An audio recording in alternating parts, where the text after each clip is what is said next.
School জীবনে the monkeys প গল্পটা অনেকেই হয়তো পড়েছেন। যারা পড়েননি তাদের জন্য। এক খনি শ্রমিক কয়লা খাদানে পেয়েছিল শুকিয়ে যাওয়া একটা বাদুড়ের থাবা। অজ্ঞাত কারণে সেটাকে সে ফেলে না দিয়ে যত্ন করে রেখে দিয়েছিল। এটা দেখে কোনো এক তান্ত্রিক বলেছিল থাবাটা মন্ত্রপুত এবং এর কাছে যা চাওয়া যায় তাই পাওয়া যাবে। যদিও এটা সে কোনোদিন পরীক্ষা করেনি। কেটে গেছে অনেক বছর। শ্রমিকটি অবসর নিয়েছে আর তার ছেলে বেছে নিয়েছে একই পেশা। একবার দারুণ অর্থ সংকটে পড়ল বুড়ো। কোথাও কিছু না পেয়ে যখন হতাশ, তখনই মনে পড়ল সেই থাবার কথা।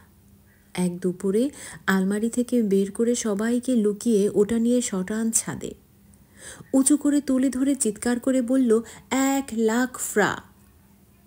মুহূর্তের জন্য মনে হলো তার হাতের মাঝে জীবন্ত হয়ে উঠল থাবাটা।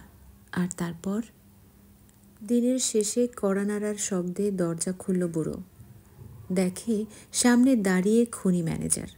নিচু স্বরে বলল, আজ দুপুরে খনি দেয়াল চাপা পড়ে মারা গেছে তার ছেলে। ক্ষতিপূরণ স্বরূপ যে খামটা এগিয়ে দিল তাতে ছিল ঠিক 1,00,000 ফ্রা। আমাদের জীবনেও বোধহয় রয়ে গেছে অদেখা সেই থাবার প্রভাব। আর তাই একদিকের অপূর্ণতা পূরণ হয় নিঃস্ব করে দিয়ে অন্যদিক। সুখের খোঁজে হারানোর ভয়ে শুধু উদ্ভ্রান্তের মতো ছুটে চলা।